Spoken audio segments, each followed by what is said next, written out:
Hello, I'm Richard Cree, the Editor-in-Chief of Economia, and I'm here at KPMG's offices in Singapore for the third of our global series of the Value of Audit discussions. One of the things that we as a market have tried to do is put in place quantitative and structural measures as a substitute for measuring that quality. So we talk about tenure. Should you have a maximum tenure? Should you be re-tendering out for audits? We talk about the level of audit fees versus non-audit fees, and these are substitutes for putting in place quantitative measures for what's really a qualitative assessment. How good is the audit firm?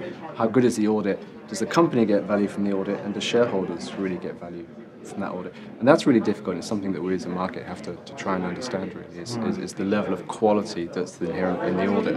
And as an investor, how do you begin to get into that issue of how you draw out that quality? It's a tough question, and we start, as we do with most companies, with a dialogue with the CFOs, dialogue with management. We would hope to dialogue with directors as well. How are you deriving value? Are you being challenged by your audit firm? Are you sensing value from that? And most of our discussions are on the level of value that the firm derives rather than the cost of that audit. I think if you speak to most shareholders, we're happy to pay for good quality audit. So the discussion on fee pressure is something that I think is between corporates and audit firms, and not really between shareholders and corporates.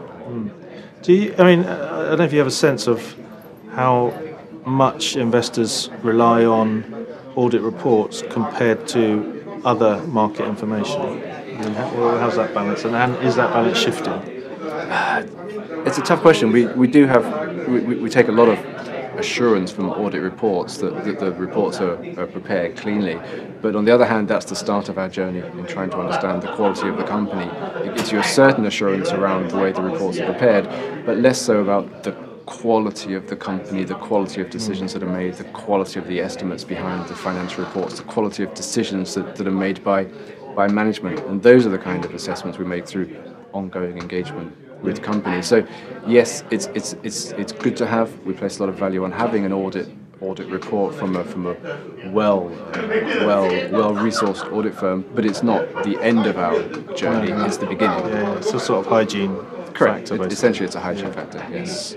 And part of the challenge is how do we as capital markets derive more value from those audit reports? Because there's a tremendous amount of good work that's going on. The question is how do you bring that into a dialogue between capital market participants?